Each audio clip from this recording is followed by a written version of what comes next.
What if I told you you could improve your chances of getting that clinical research job in 5 minutes or less? That's it, 5 minutes. Find out how after the intro.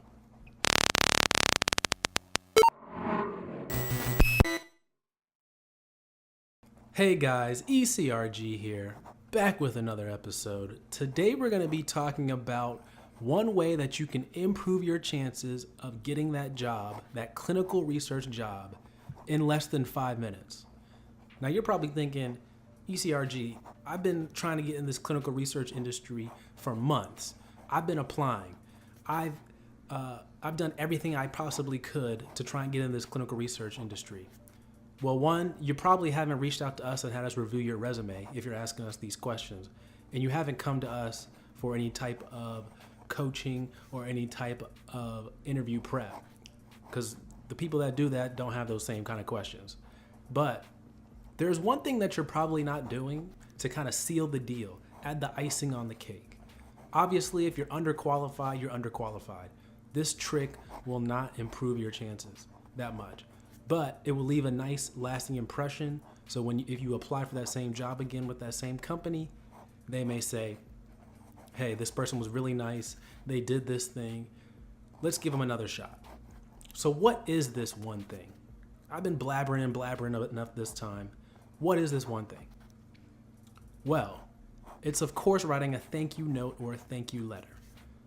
Now, how I like to do this is, how do you get that information to send a thank you email?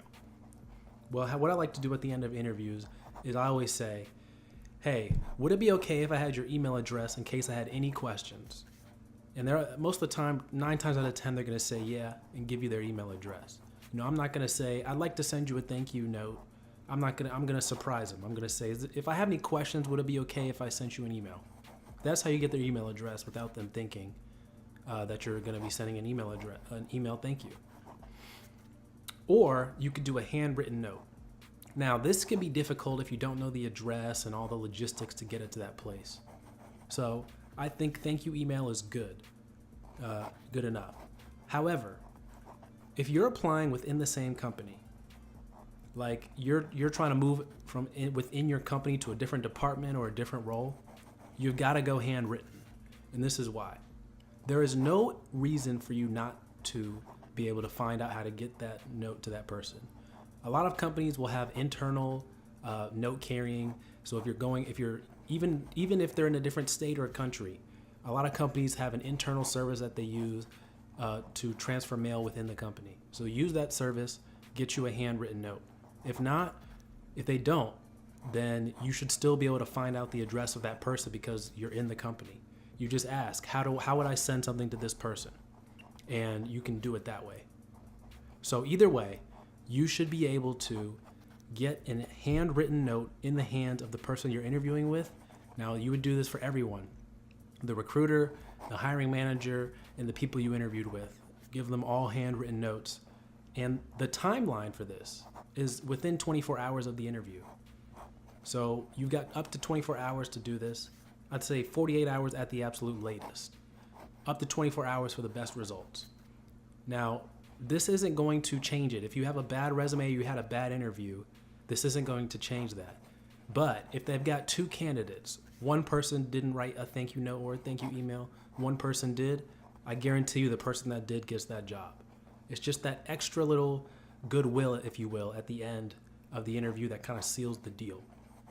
And you know, I've heard of people saying that they've definitely hired people because of the thank you note. It's a time for you to reassert your skills. It's a time for you to talk about how much you enjoy talking to that person and things of that nature. So use it to your advantage. These don't have to be long. They don't have to be super painful to write, but you can use them to your advantage in order to get that leg up on the competition. And I'm also going to tell you, most people forget this. So simply doing it is going to make you look better also. A lot of people forget after the interview to do this. And so my rule of thumb is, as I mentioned earlier, rule of thumb, emails for out of company, or if you know how to get the mail to them, you could do a written letter, but it's obviously going to take some time to get there.